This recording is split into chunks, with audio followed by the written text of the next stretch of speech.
Hey moms and dads, welcome to our channel Just Mom Dad Things. In this video, I'm going to talk to you about what to expect in the first 40 days postpartum.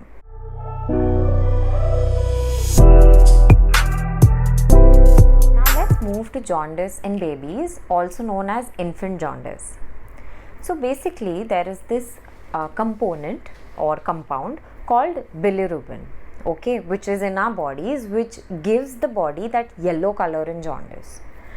Bilirubin is a byproduct of the breakdown of your red blood cells. What happens in babies is that their red blood cell production and breakdown is very fast, but their liver is very immature to take that breakdown and excrete the bilirubin out of their system. That's why their bilirubin levels are high after birth. Now you will notice that babies after third or fourth day start to develop yellow colored skin, and it is on the fifth or the sixth day that you come to know if the baby has had jaundice or not. In our case, I remember on the fifth day Vamika's skin had gone yellow, her eyes had gone yellow, and I was tensed, worried, sick that she might have jaundice. But fortunately, when we went for our doctor visit, he said everything is normal because all the parameters were in place.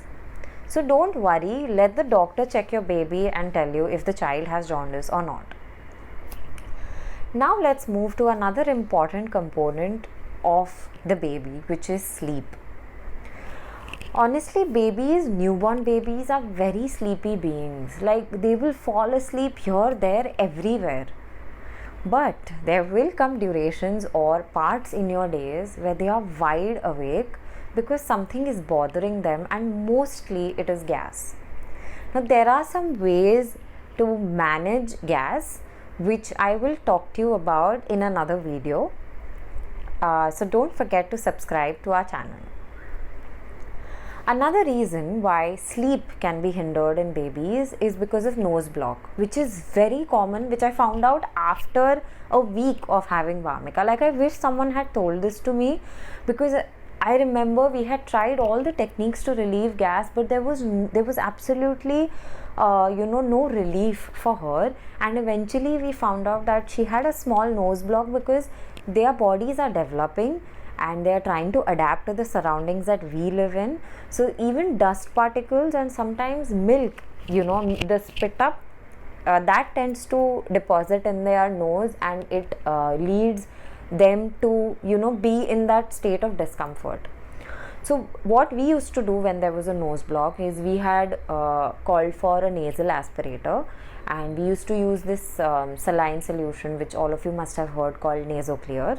So we used to add like a drop of NasoClear, wait for 2 minutes, use the aspirator and pull the mucus out, because the nostrils are so small you cannot put your fingers in, and the child is in so much distress they don't let you do anything. So the aspirator was a godsend device for us. It really helped us out a lot.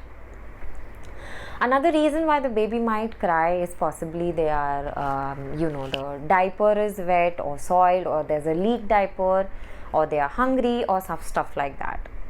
Now in our case, what used to happen was that Vamika used to sleep in the night peacefully. Like, I remember by 9:30, 10 she used to go off to sleep, and even after feeds she used to sleep properly. But at 5 or 5:30 in the morning, she used to she used to wake up. Like, she used to be wide awake between feeds. So that's when my sister used to stay awake with her, and she used to keep her entertained. One of the reasons why she used to also stay awake was because she used to get hiccups at that time. Like, that was a very characteristic thing that I saw in her. So it's always better to have someone who can stay awake in the night with the baby, because you need to get enough rest to manage the baby later on, through the day. Another important factor that comes into baby sleep is the sleeping conditions. Now I remember we used to clad Vamika up with a lot of clothes, the night clothes, and then we used to swaddle her, and then we also used to put a blanket, and she used to wear a cap and mittens. 2 days after coming home, I remember in the night she was sweating, and we had absolutely no clue what to do. So we started removing her clothes, and we started letting her sleep just with the swaddle, without a blanket. and we figured out that that is what works for her. Another thing that there's this myth that a doctor busted for us was that a fan is better than AC, but that's not the case. And AC is much better than a fan because an AC has a controlled temperature. You just have to make sure that the AC blast is not on the baby's face. So we have always kept the temperature of the AC at 27 degrees, and we've made sure that the fan is either off or at a speed of 1. So these are a couple of things which contribute to the baby's sleep. You can see what works for you, what doesn't work for you. Now let's talk about the umbilical cord. So basically they send the baby home with this umbilical stump and a clip attached to it.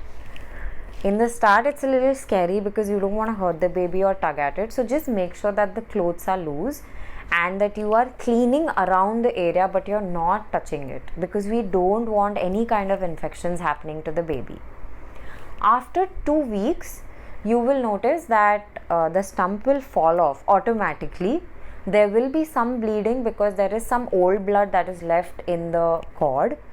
Just wipe it off with a piece of cotton. Make sure that there are no filaments left on the blood and let it heal naturally. I remember a lot of people in my house telling me that when we were young, what they used to do is as soon as the stump fell off, they used to place a coin and a gauze and they used to tie it to make sure that the belly button is flattened. In our case, we did no such thing and everything worked out perfectly fine. So we don't need to do all of those things. Just let it heal naturally and you will see that within a week, it is completely healed. Let's move to the next part, which is Maalish and Bath. So for the first 2 weeks, when the umbilical stump hadn't fallen off, we used to do sponge bath, where we used some warm water and we had this old muslin cloth which we used to dip, wipe her body nicely, wipe her hair nicely, and we used to clean the umbilical cord area, and then we used to wipe her dry and make her wear clothes. Now before the Maalish, before the bath, we used to slightly, apply some oil so that the skin doesn't get dry, but not too much because we can't really rub it off, और वो एकदम ऐसे चिकट चिकट रहना नहीं चाहिए, इसलिए हम ज़्यादा तेल भी नहीं लगाते थे. After the stump fell off, we waited for a week. Once it healed completely, we moved to a proper bath, the whole water bath thing. So we did Maalish, we applied oil on her hair and then we took her for a proper water bath. Starting में थोड़ा रोते हैं, but then eventually they get used to it. Let's talk about supplements now. So the doctor prescribes a vitamin D supplement for the baby and the dosage is 1 ml. We're supposed to give them till they turn up to 1 year of age. Now I remember in the start, मुझे समझ में नहीं आता था when am I supposed to give her the supplement, and I used to always forget. So I gave the responsibility to someone else because it used to become too overwhelming for me to remember it along with a lot of other things. Eventually आदत पड़ जाती है. You set a time and तभी दे दो. It's a little difficult in the start because you're literally putting a dropper in that baby's mouth and you feel a little scared, but आदत पड़ जाती है.